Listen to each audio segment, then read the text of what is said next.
Hi, everyone. Welcome back to the Art of Living Well podcast. We are so happy you joined us today. So, what if the problem isn't that you don't have enough time, but that you've never actually designed your life on purpose? Today's guest believes your calendar isn't just a place to track your schedule, it's the most powerful tool you have to create the life you actually want. Welcome to the Art of Living Well podcast. Today, we're joined by Taylor Prokes, co-founder of the Big Ass Calendar, a tool designed to help you stop reacting to your life and start designing it with intention. Taylor has been immersed in the world of life design, working closely with Jesse Itzler and experiencing firsthand what it looks like to intentionally design your time, your energy, and your life. This conversation is all about getting honest about where your time is really going and how to start creating a life that actually feels aligned with what matters most. Welcome to the Art of Living Well podcast. We're Marnie and Stephanie, and each week we share grounded, practical tools to help you feel strong, steady, and energized in midlife and beyond. Taylor, welcome to our show. Thank you, guys. I'm really excited to talk today. So, to start off, I really want to know, what is the most uncomfortable thing that you have voluntarily signed yourself up for recently? The most uncomfortable thing I've ever signed up for was my 100-mile race, for sure. It took 25 hours. The hardest part of that is the sleep deprivation for me. So running, after I've been running for like 17, 18 hours is when it really got very hard. And that was probably like the most uncomfortable thing I've ever done. Well, that sounds very uncomfortable for me. It was. for most people. I did it in Illinois, like 2 hours outside of Chicago. It's called the Hennepin 100-mile race. It's a flat 100-mile race. So for those who've never run 100-mile races, a lot of these races are in the mountains. They're on trails because to get 100 miles, you're not going through cities and stuff. So there's a lot of elevation that comes with them typically, but this is a flat one. It goes along the Hennepin Canal, and it was a really amazingly well-run race. It went as well as it could have gone. It was amazing. And I'm sure I will do it again someday, but the training for it is a lot. When I was training for it, it was eat, sleep, work, run. And I gave up a lot to get ready for that race. Yeah. Well, it sounds like there's seasons of your life, right? So that was one season, and now you're in something new. And yes, I'm in the opposite right now. I'm living in New York City, and I go that hard into my social life right now. So there's always seasons. Are you able in New York City to find that like healthy running community, or are you just not even wanting it right now? You know what? I'm not running as much right now, but the run communities in New York are like anywhere I've ever lived. I've lived all over the country, and New York has a run club for every single time of the day, every single neighborhood of the day.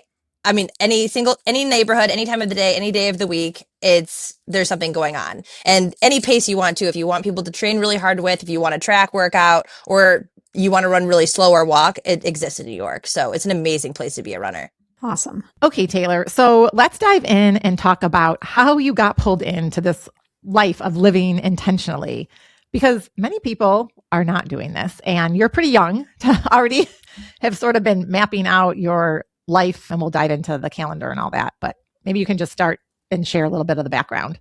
So I got involved in Jesse Itzler's world. For those who don't know who that is, he's a serial entrepreneur. He's really into endurance events. He's married to Sarah Blakely, who started Spanx. And he packs 10 years into 1 year, every year.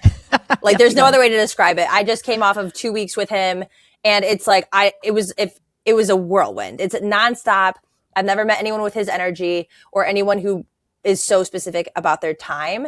And I think when a lot of people hear that, they think it's like very type A and very regimented, but that's not what it is. It's like everything is things that we want to do. We're not sitting and scrolling on our phone. We are planning fun things ahead. We're prioritizing fun and joy, and we're just not wasting time ever. So I learned about Jesse in 2017, 2016, maybe. And he has a race at his house called Hell on the Hill. It's actually on its 11th year now. It started as a backyard race with his friends. And there's this giant hill. It's the biggest hill you've ever seen in a backyard. Like, it's crazy. It's so steep. And the challenge was, can people climb this hill 100 times in a day? And him and his friends did it. It was possible. It's very hard. And that's called Hell on the Hill. And you have 4 hours to do it. He used to post about this on Instagram. And I was like, I don't know who these crazy people are, but I want in on that. I was attracted to it. It's hard to describe any other reason, because at the time I hadn't discovered the world of endurance events. I was just learning to hike. I was just learning about like do hard things. And I had no one in my in real life that served that purpose for me. And I was just watching people online kind of do things like that for fun. And I was like, I don't know anyone else that wants to do that, but I want to do that. So I came up with this idea with my best friend. We were living in San Diego at the time, to make 100 videos over the course of a year that were entertaining, that I was posting on my stories, that was of us climbing hills. So one video for every hill. So the first video was like, hey, Jesse, it's Taylor and Kate, and we're going to make 100 videos of us climbing hills because we want to get invited to Hell on the Hill. And for the rest of the 100 videos, there was no ask. It was just us being ridiculous, embarrassing ourselves all over San Diego. Like, we were dressing up as bananas because that was a very big theme in his life. He ate like 20 a day at the time. We were going to the gym in the banana suits. We were running up and down in costumes, like in very public places. It was very fun. It was very entertaining. And after a year of doing that, he invited us. He DM'd me and said, if you two lunatics want to come, you're invited. And did you both go? We both went. It was 2019. And what was that experience like for you? It was one of the best days of my entire life. And it is every year that I've been since. So it started out with just Sarah and Jesse's friends, and they are friends with the most interesting, awesome people on planet Earth. Like, everyone is different. Everyone is awesome. Everyone has the best vibes, and doing things like that are fun. Yeah.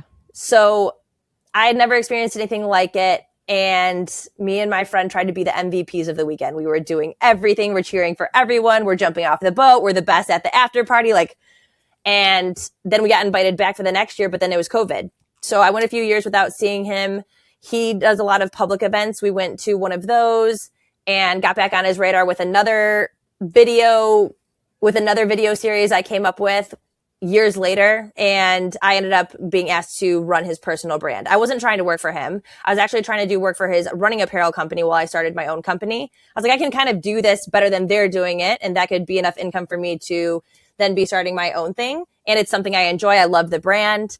And he called me for him. And 2 weeks later, I moved to Atlanta. So that's how me and Jesse started together. And it's the timing is the same of when Jesse came into my life in 2018. That's also when my world got cracked open of all the things that you can do. Just all these people everyone that they surround themselves are doing such big things, whether it's in business or in races or in adventure, and it inspires you to do more. So Hell on the Hill is kind of like the point where everything started to change, because that's when I started to sign up for big races, do bigger adventures with my friends, and really plan it ahead, because that's the only way to do really big things. It's hard to do big things spur of the moment. Yeah, it was a catalyst for you, like life-changing. It was life-changing. Summer is here, and if you're feeling a little sluggish after spring celebrations, graduation parties, travel, or just a few too many treats, now is the perfect time for a reset. Our Do It Anytime Vitality Reboot is designed to help you feel energized, refreshed, and back in control of your health without extreme restrictions or complicated protocols. This self-paced program helps support detoxification, improves digestion, reduces cravings, boosts your energy, improves sleep, and jumpstarts healthy habits that actually stick. You can start anytime and move at your own pace. Check out the link in our show notes to learn more and join us today. So what would you say has changed in your life since that experience on Hell on the Hill? Like, obviously, you said you started working for Jesse on his brands or video, I don't know, whatever you were doing for him. But like, what did you see happening in your own life as you started to surround yourself with people that were doing hard things on a regular basis and that were really, it sounds like, going out of, what you would think of as the typical box? And I'm just going to guess on your age, maybe late 20s, early 30s. I don't really know, but pretty young to be going through these kind of big experiences. Yeah, I'm 35 now. Where does that put me in 2018? Am I 29?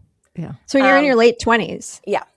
And this sounds so simple, but I've always been high energy and curious about things.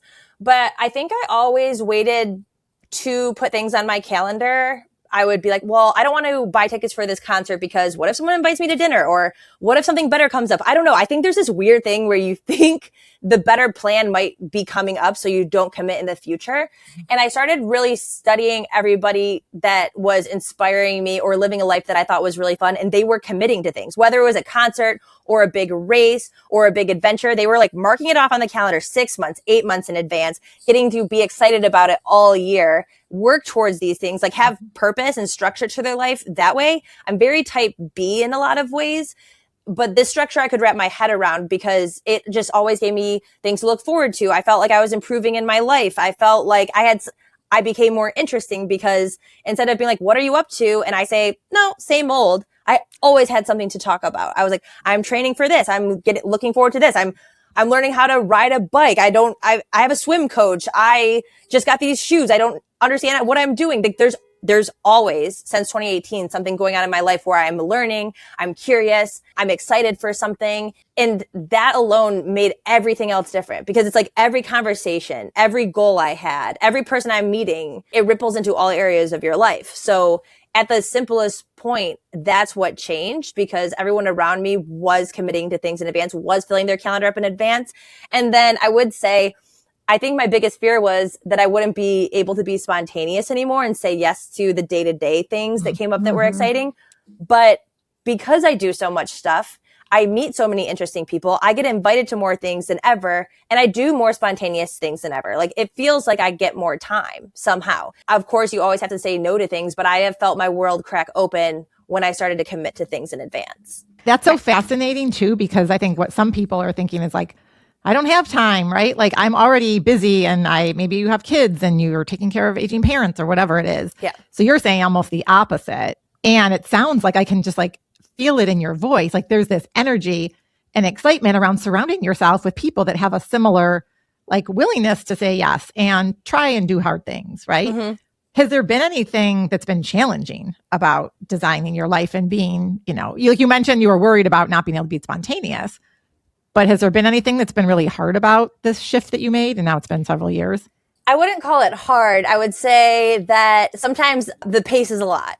Like the pace of my life is insane, but I love it. And sometimes I overdo it, but then I've gotten really good at what I would call balance, which is also probably not how other people describe balance. But I think like we talked about at the beginning of this conversation, I see balance as living through different seasons of your life. So if I'm training for a 100-mile race, I wasn't dating. My house was a mess. I did not look cute. Like I stopped doing my hair for a year, like could not be bothered. I was sweaty all the time. I don't think I wore anything but athleisure for 9 months. Okay. So that's how my life looks, but I am training for something that's once in a lifetime. My self-confidence was insane. I couldn't believe what my body was doing.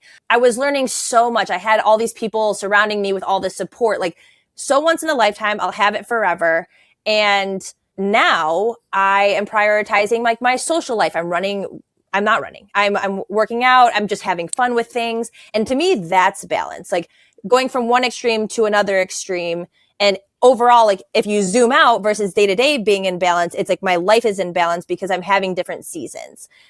I don't think I'll ever live where it's like, oh, I'm balanced because I worked out in the morning and then I worked for 8 hours and then I had time with my family and I saw my friend for dinner and then I went to bed. Like, I don't think that is sustainable. I think you have periods of your time where you're really seeing your family and friends more. You have periods in your time where you're really prioritizing yourself more. And I've gotten a lot more out of that. And I never feel like I'm going crazy because I'm not trying to do all these things. My brain is always segmented. I can do 2 things really well. So right now I'm doing social really well and work really well. And then in third place would be health, but it's not being neglected, but it's not 1 or 2. And it takes the pressure off and it makes you not feel absolutely bananas. To use the word banana again. Yeah. Yeah, exactly. When you're thinking about like, am I balanced or not? I'll also say I have no kids. So I get that everything changes very big. I have a very selfish life. So I definitely can do more than people who are taking care of other people. I have no pets. It's by design. All I have to do is take care of myself every day. But I do think that same principle can apply to everybody because I think the pressure to do it all is impossible. I think that's absolutely right. I think it's a really good way of looking at things. And, a lot of our audience is actually women in midlife, but many of us have teenage or young adult children. And just listening to you, I'm thinking about my own children. And I think FOMO, fear of missing out, is like a real thing in that age group to the point where I see young adults and teenagers not committing to things because they think they're going to miss something else. You do, but it's okay. Like the biggest thing is you are going to miss stuff.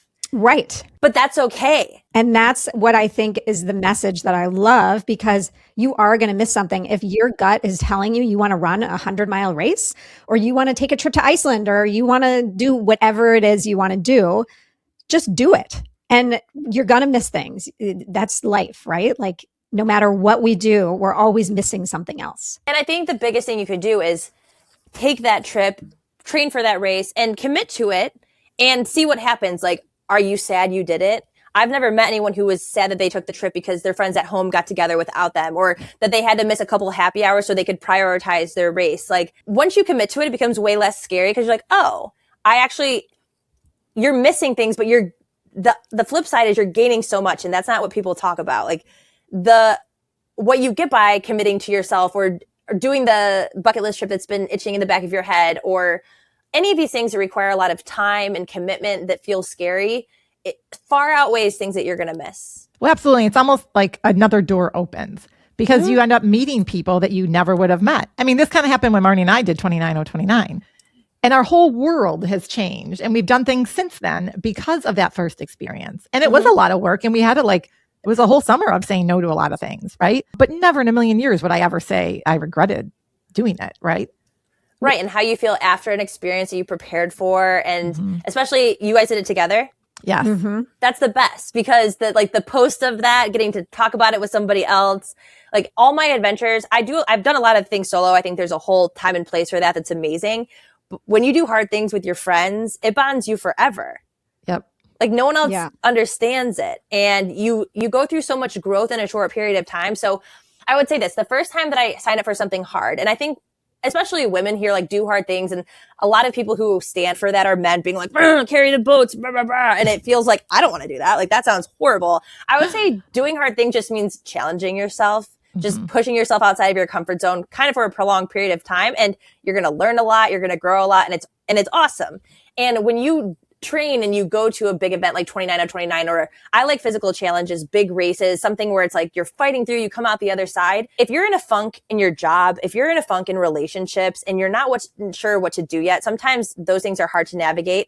If you sign up for a race, it tells you exactly what to do. It's like Monday, run 5 miles, Tuesday, lift weights, Wednesday, run 6 miles.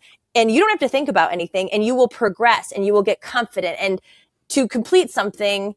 And I think it helps figure out the other things in your life that are confusing or that are unsure, because you're still getting better in this area of your life that's prescriptive. You're like, I can get better. I can do this challenge. It tells me exactly how to train while I figure these other things out. And instead of having a hard time getting out of bed and wallowing in these other things, when you're motivated and learning and getting confident in this one area of your life, it does trickle into the others.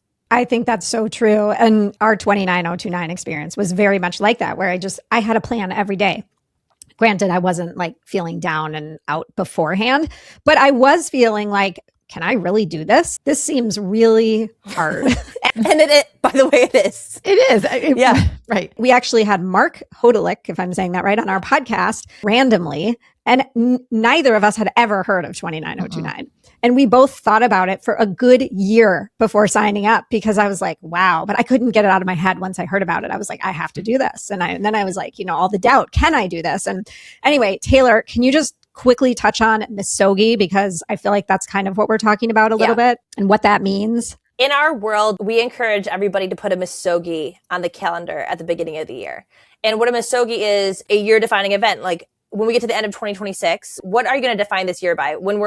When this year is 5 years away, what are you going to remember? If you don't put something big on the calendar, all the years kind of blend together, the weeks blend together. But if you signed up for a marathon for the first time, or 29-0-29, or a 5K, a Misogi is relatively hard. If you've never run before, a 5K could be really hard. If you've been running your whole life, it could be like a 100-mile race sounds really cool, or doing something crazy like climbing a mountain. So it's very personal, but what is hard enough that you could sign up for, that it's year defining, that you're planning your year around? You have to make personal sacrifices for, you have to prioritize it. It's kind of like the nucleus of your year, because a lot of people wait to put this on their calendar and then they never have room for it. Like the baby showers, the weddings, the graduations, sick parent, all these things happen, work things fill in. And if you don't get to the beginning of the year and stick something on your calendar, you'll never have room to do something big. So it's never the right time. We all live very busy lives. Put it on the calendar first, and your life will magically start to plan around it. Like you'll get work done still. The time will come. You'll figure out other time that you've wasted that you can put towards that. And then you're going to miss some things, and it's going to be okay because you're prioritizing yourself. But then when you get 5 years out, you can be like, okay, in 2026, I ran a marathon. In 2027, I went on a bucket list trip and did a hiking trip with my friends. 2028, I wrote a book. Like, it can be physical or non-physical, but what's this big thing that you're always like one day that you can put on the calendar right now and plan your whole year around it? That's a Misogi. And something you said earlier, I was thinking about Misogi, when you started talking about balance and seasons of life. And I've never talked about it like this, or we haven't had a guest explain balance this way, because balance is like work-life balance, all that has been overused, that word, for so many years now. But I'm almost thinking that if you have this day-to-day balance and everything is comfortable, then you by default don't have a Misogi, and you by default are not getting outside your comfort zone, and you're not having these seasons of life where you prioritize one thing over the other. Right. And so it's almost like, I like how you described your balance, because that allows you, that approach and that mindset really allows you to have these big things. It allows you to put the Misogi on your calendar because you've accepted the fact that you're going to prioritize certain things and you're going to miss out, and that's okay. Yeah. And then when it's a different season of my life, maybe I'm like reading lots of books and going on lots of walks and having more time for the other things in my life that I want to prioritize. But it breaks up time. It makes you realize how fast time is going when you have like your own personal seasons happening in your life. It makes life so much more exciting. And I know this is not why I do things, but listen, it's a great benefit. When you are doing cool things, you are a more interesting person and you attract, everything is more fun. Like my conversations with you guys are more fun because we have things we can talk about. Like it's fun to talk about 29 out of 29. It's fun to talk about my 100-mile race. Like we could never leave those two subjects for an hour, and it's fun. And when you do that over time, like there's so much to go back and forth on. You attract people into your life that do things too. And it just makes your life really rich. Absolutely. Are you loving this conversation and want even more ways to live your happiest, healthiest, and most authentic life? Then we'd love for you to join our growing community on Substack. When you subscribe, you'll get bonus content and behind-the-scenes insights from us. Plus, you'll be the first to know about our upcoming programs and events. Your support helps us keep bringing inspiring guests and impactful conversations straight to you each week. So head to the link in our show notes, sign up today, and let's continue this journey together to create the art of living well. So would you say that all of these experiences have helped you structure or change the way you structure your day-to-day time, like just on a daily basis? I'm sure that I have over time because, my calendar is so booked out now. I think about what my priorities are and I put those first because what I felt like, I don't know if anyone relates to this, but sometimes like I'll have a gut feeling that if I'm not doing the number 1 and 2 on my priority list and I go to dinner, but my priorities were like work and health, but I didn't get to do those. And then I go to dinner with friends and I really like wanted to do this other thing. Then I just feel like this bad feeling in my gut. But if I want to be social, like if I'm not prioritizing the 1 and 2 for me, then I don't feel good. But if I always get my 1 and 2 done, then anything else that fills in, I'm good. So when I look at my calendar, when I figure out the things I say no to, which is probably the biggest thing, like when I'm planning, I'm saying no to things, but I'm very sure what my 1 and 2 are. And that's how I make my decisions. Did I allow for time for the 2 things that I'm prioritizing the most right now for those buckets to be filled? And then everything else can fill in all around it. I think a lot of people don't know what those 2 things are for them. They're trying to do all these things all the time. And I think if you spend some alone time with yourself and be honest with yourself of really what's moving the needle for you. Even if all your friends think this, like they have the same A and B, doesn't mean that you have to have that same one. Like you have to be kind of in tune with what's important to you. And then everything gets scheduled based on my priorities. Well, it's like, what are your non-negotiables? Right. For the day or the month or the week or the year, whatever it is. And like I said, we have a calendar company. I think people are like, no spontaneity, super type A. And I will tell you, 2 of the 3 co-founders are super type B, really ADHD. It allows structure for us. Like that's what's like the color coordinate. We have a lot of color coordination. You can see your whole year at once. It was built for people. The people who are structured love it. And the people who are unstructured get it. Like they can see everything at once. It makes sense. I think people get overwhelmed by it at first, but it actually allows so much to get out of your head and creates this structure that I never had before. Mostly just seeing like, okay, I have like a couple week gap right here. Is there something I want to fill it with? Well, maybe we can dive in and get into the calendar because Marnie and I have actually talked about the calendar, the big ass calendar we're referring to, because both of us started using it this year. And we're using the mini big ass calendar for those who don't have enough space for the big one. And I will just say before we dive in that I put my mini big ass calendar in my mudroom where I come in and out every day. And basically the only thing that I'm using it for, and you'll talk about how people can use it, is trips and adventures and, you know, any kind of race or anything like that. And then my kids and my husband's birthdays, like Love it. celebrations, basically. I'm not putting anything else on it. So every time I come in and out, I always look at it because it just makes me happy. And I see all these fun things on the calendar that I'm doing. No, it's super motivating. A little background on the calendar. So we have a lot of products at the Big Ass Calendar Company, but our flagship is this calendar called the Big Ass Calendar. And it's 365 days on one page. So there's a calendar that's 4 feet wide. People get it in the mail and they go, it's really big. Yeah, like the OG Big Ass Calendar is very big. And then we have our mini, which is what you guys have, but it shows every day of the year on one page. And what we want people to do is we want them to prioritize themselves and put the trips on the calendar, put your Misogis. We have something called Kevin's Rule, which is a mini adventure every other month, just like do something out of the ordinary. The idea is to always have things to look forward to throughout your year, have the birthdays, the holidays. And what this does is allows you to architect your year. Everyone says like time is the biggest resource. What is the most finite resource that we have that we can't buy more of? And affects everything in your life. It's time. But until we started this company, I never had one conversation about how people sit and plan their year as a whole. It's like, what are you doing this month? What are you doing this week? What are you doing today? But how about looking at your whole year at once and actually structuring it to fit your goals and seeing how it all flows together? Like months and days and even a year is made up. But if you can zoom out and see, okay, like we're taking a trip here, or I'm training for this race here, and when you're doing it as a family, like the calendar gets really full and you can see how you're taking advantage of time, or, wow, I really haven't been on a date night in a while. Like have to put that on the calendar. It's an accountability tool for you to do all the things you want to do in life. And some people will get the calendar and be like, I have nothing to put on it. Perfect. Like that's the whole point, is the only way to change that is to plan. And there's no easy way around it. I think some people will get overwhelmed or like, what do I pick? You can pick anything. You can start really small with, if you have a partner, it's like put a date night on the calendar once a month. Go on a one-on-one trip with your kids. Put a Misogi on the calendar. And I like the first time I take a lot of people through calendar planning sessions. So I've seen a lot of people look at it and go like, I don't know where to start. And the best thing to do is put on all the holidays, because we know those aren't going to change. Then put down 10 to 20 birthdays of all your friends and family in your life that you're like, I want to make sure like I send them a birthday text, or maybe we're going to be planning a birthday trip or birthday dinners around these things.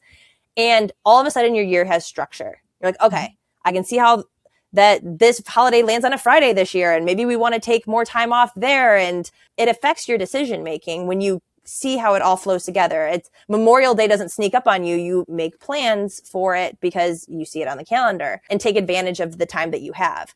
And that's what we hear most from our community. It's, I finally ran that race. I saw my parents more. My kids did this hobby for the first time. Like we finally like signed them up for this class, and a general raise in energy around people's lives, just more excitement, more enjoyment. Because yeah, do I use my phone? Yeah, more than probably anyone on this call or anyone listening to this. I run several personal brands. I'm a CEO across several companies.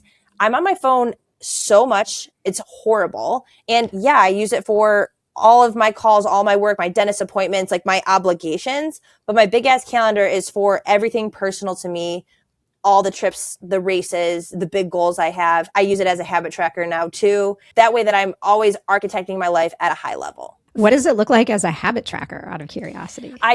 So we have these, people are going crazy over our stickers. And I told my team that when I was little, my mom would make like 30 boxes and give us a star sticker. And like, if you did your chores, you got to put a star on. I'm like, that definitely still works for me. Like at 35, like stars are going to work. So I'll just put like, I'll prioritize a habit a quarter basically. So instead of doing a bunch of New Year's resolutions, I'll pick a habit a quarter. So right now I'm trying to drink like 100 ounces of water a day.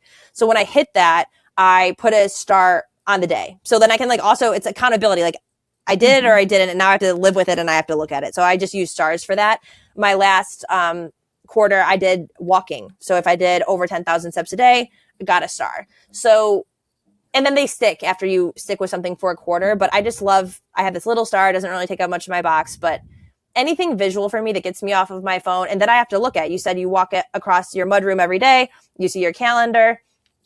did you do your steps or not? You're gonna have to live with it the rest of the year looking at the star. So okay, Taylor, I love this idea because when I did the calendar, I did the quarterly, in sort of the guide or whatever. I watch videos of Jesse. It talks about this quarterly habit, which I know I set in January. And I know I have not been doing those quarterly habits. Now we're at the end of April when we're recording this, like on one of the last days of the month. So I'm going to go by stars because that for me will also help, because I don't want to see a day or multiple days in a row where I didn't do it. But I have not been doing those habits that I set, those quarterly habits. So thank you for that tip. It's just, anytime I can put some accountability around myself, it's way better. Yes. So the little sticker works. Yeah. Something that you said really resonated with me, because what we see so much in midlife, especially like midlife women, is not a lot of joy and not a lot of excitement. And those were two words that you specifically used to describe what happens when you do this calendar and putting things down. And again, it doesn't need to be anything crazy. And Misogi for someone, really with a Misogi, if you're not doing something and it's something you want to do, it could be something kind of small. That is a Misogi. If it's hard for you and you're not doing it, right? I mean, yes. If it makes you go outside of your comfort zone and feel uncomfortable for an extended period of time, growth is hard. People say I like to learn. If you're really learning, it feels uncomfortable. That's what doing hard things is. If you're really learning, if you're I really want to learn how to sew. Again, I use a lot of physical things, but if you're I want to learn how to make this shirt, when you're learning how to make it, oh my, you're going to be I would cry having to learn how to do something like that. It's so frustrating, but that's what learning is. That's what pushing yourself feels like. And then when you can make the shirt, you're going to be pumped. What I love about midlife is typically people have more options. A lot of people aren't taking care of their kids anymore. A lot of people have more time, and hopefully you have more money than when you did in your 20s. The world is bigger for you. And I don't think we've been taught in society, and I think especially as women, to be prioritizing fun. And I know this because this is what I do as a job, where people are talking to me about all the time, what can I put on the calendar or prioritize for myself? And when you inject fun into your life, everything else becomes better. And it's exciting for midlife women because you have more time, you have more resources. So invest in yourself in a bigger way. 29 of 29, you probably trained for 8 months. Then you went away for 3 days to do this race. I mean, that's a huge commitment. And don't be afraid to take time for yourself if you have resources and time like that. If you want to go away to a retreat, or you want to work on a big project where you put several hours on it a day, you will feel so much better prioritizing that funness into your life. And I just want to add, first of all, I completely agree with everything you're saying. That if you are not in a place in your life where you can do a big giant thing like Stephanie mentioned, even if you're in midlife and you have the resources, but you have other things going on in your life where you can't do the big thing right now, you can do the mini adventures, right? You can add something in that still feels hard in your own community. You don't have to get on a plane. Maybe it's running a half marathon in your town where you're just paying, a small entrance fee, but you're still training, you're still pushing yourself outside of your comfort zone. So I just want our listeners to really understand that this type of Misogi or adventure or whatever you want to call it, you can really meet yourself where you're at today. You can. And it can also be a thing have you always wanted to learn how to scuba dive, and you can sign up for a scuba class, but you wanted to learn how to what's something that you've always wanted to learn how to play piano.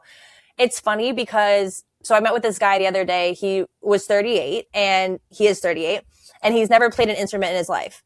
And he had said, I've always listened to Jesse talk about Misogis. He's I ran a 100-mile race and I did an Ironman. And I'm it's not resonating with me. It's not for me, but I can come up with something hard for me. And I've always wanted to learn the piano. He's so I signed up for piano classes for 6 months. And I put a song in front of her that I loved. And it was this beautiful, hard piano, song on the piano. And he goes, I want to learn how to play that. And he practiced every day for 3 months, went to classes. He said he'd walk into the class and 6-year-olds would walk out with their book. You know what I mean? He's you have to leave your ego at the door when you're going to piano classes. He goes, I can play that song. It took me 3 months and I can read music. And now my daughter is learning piano because it's just become a thing in our family. And now I can play piano for the rest of my life. That's so cool. And I love that Misogi because first of all, it's inspiring. It's I definitely wrote off learning an instrument at this point. And I'm why? Because when he says that, I'm wait, you could be playing piano for 50 more years. Why would I write that off? And I think if you have like that itch in the back of your head, like, have you always wanted to learn a skill, how to paint, or did you want to start a walk club? And that feels really uncomfortable for you to like start a walk club because you're going to have to like put it out on social media or put flyers in all your neighbors' mailboxes, like whatever it is. But then you created a community that you've always wanted, but it felt really uncomfortable. Like, there's so much I think that are in the back of people's heads that they're not acting on just because there's resistance. And those are the things to prioritize to have this life that feels really meaningful.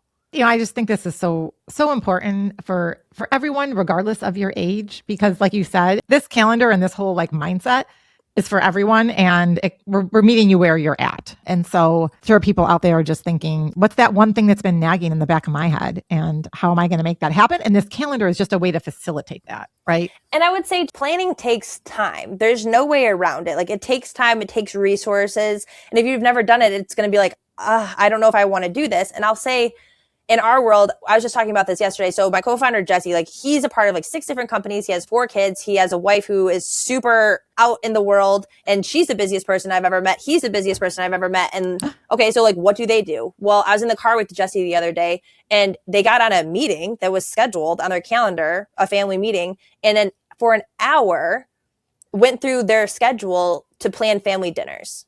Like, a priority for them is to plan family dinners.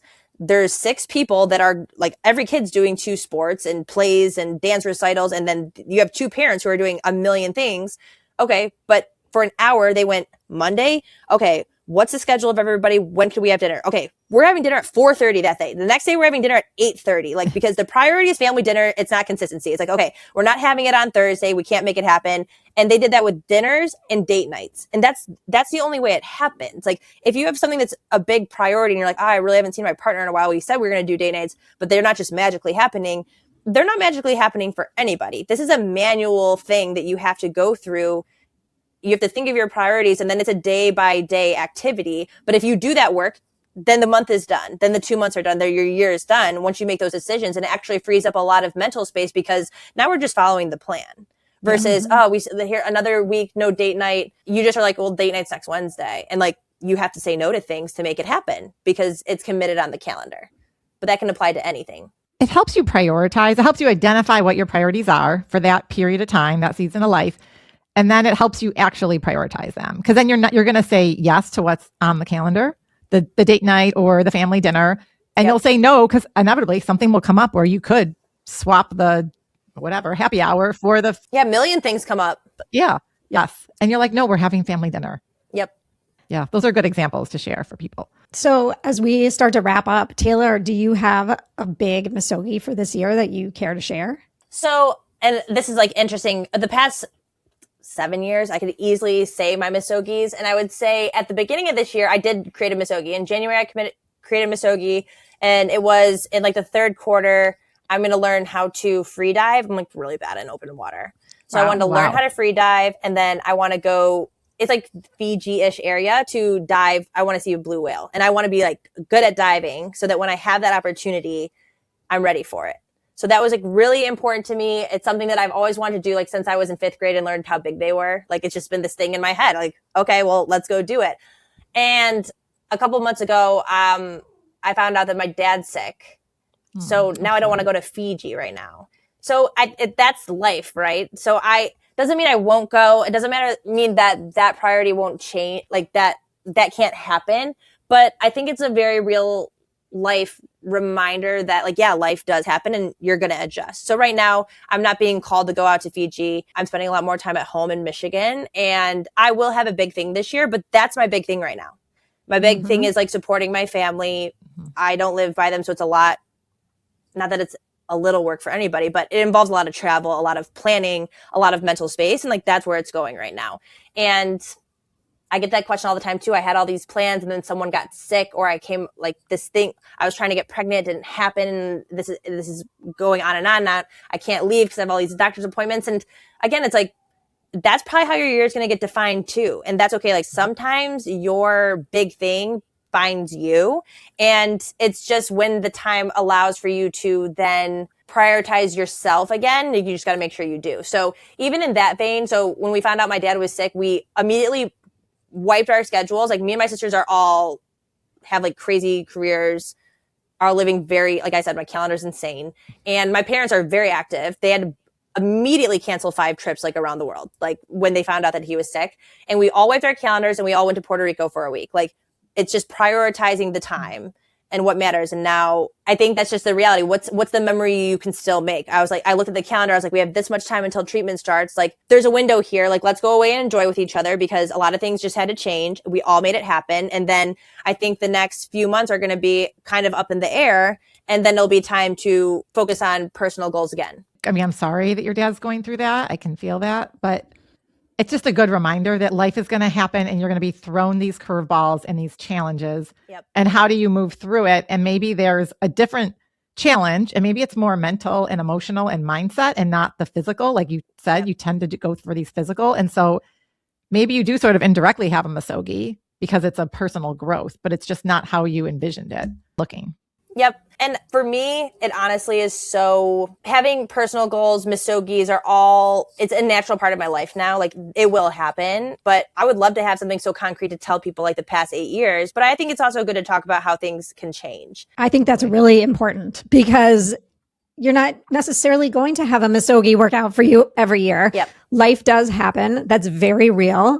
Many of us have aging parents. Mm-hmm. That's very real. And you got to roll. You have to be able to roll with it and change things around. And being flexible is super important. And it's what you talked about too. So I'm really like the mini adventures, the Kevin's Rule trips. We didn't talk a lot about that, but it's just going to the museum, the drive-in movie, the local art fair. It's like the things that kind of break up, going to do a polar plunge with your friends, the things out of the ordinary that break you out of your routine. Like I do 80 of those a year, you know, like I'm a master at those. So I still have that in my life. And it's more important than ever, honestly, to have those things to break up my day, to have fun, to laugh. So those are super high on the priority list, but mentally committing a lot of space to learning something right now is super not on the table for me, but it will be again one day. Yeah, no, you're right. And the mini adventures, like Marnie said earlier, that's something that anyone can do because it doesn't take up a lot of time or a lot of money. Exactly. Certainly doesn't need to. Good reminder. So the big question is, where can people buy the big ass calendar? Yeah. Yes, it's super easy because the name's very easy to remember, but you can go to thebigAssCalendar.com and we're doing a discount code Living Well and you'll get 15% off. And we do have a 2026 calendar, which is like the typical year, but when this is coming out, we will have our mid-year calendar, which is a class calendar. So if you're a parent or you have students, like that's who this is for, like people who follow the school year. So it starts in July and it goes for a year. And it's very popular with anyone who is connected to the school year rhythm. Okay, that's interesting. I did not realize you had that option either. I didn't know you had that. Yeah, it's going to be our second year of having it. And last year was like, I would call it like a soft launch. So it's a big calendar season for us. So that's coming right up. And so Taylor, one quick question for someone out there feeling stuck. And we've talked about so many different things. Maybe you could just give one final piece of advice or just nugget to share. What's one small step that anyone could take this week, maybe even starting today? I think for me personally, but I've also just seen it in everyone I know, that movement changes everything when it comes to like thinking and getting stuck. If you're feeling really stuck, I would put aside like a 30-minute walk with no phones and do that every day for a week because you will think about things. Your brain will dump. It'll feel horrible if you're really addicted to your phone, but you will start to work things out while you're moving, and everyone can do that. And that could be a misogi for many people, right? Or a new habit, like a quarterly habit. Yep. I literally just had that conversation with a client right before we recorded it. That's like, I totally agree with you. It's amazing what comes up when you get quiet. Oh, yeah. So Taylor, one question we love to ask our guests is, what does the art of living well mean to you? The art of living well means something very personally to me. And I think it's important to be able to define what that means to you instead of thinking that it is one specific thing or another. Like the art of living well to me right now, it involves 10 social events a week. It involves 15,000 steps every day, walks with friends. It would probably freak some people out, but that's where I'm feeling my absolute best. And I don't know anyone else's life that looks like mine right now, but I think that means that I'm doing it right. Like that I'm living well, is that I'm doing my own thing. So just to reflect on what that actually means for you and what yours looks like. If you're really in tune with what you like, it's probably not going to look like other people's. Yes, couldn't agree more. Oh, thank you. This was such a fun and like energizing conversation. I mean, I want to go back and look at my calendar right now and be like, Me too. Thanks for having me, guys. Yeah. Yeah. And before we go, if you want to go deeper with us between episodes, our Substack is the place to do it. And it's where Stephanie and I share personal reflections, things we're reading and experimenting with, and the conversations that are happening behind the scenes. We would love to have you there. The link is in the show notes, and please come find us. And have a great day, everybody. Thank you for tuning in to the Art of Living Well podcast. If today's episode inspired you, please subscribe, share, and leave us a review. It helps more people discover our show. And if you're ready to take your health and happiness to the next level, we would love to support you. Whether it's through our transformative group programs, personalized coaching, or functional medicine lab testing, we help uncover the root causes of your health challenges and unlock your vitality. Visit www.theartoflivingwell.us to learn more and book a free discovery call. Until next time, keep creating your art of living well.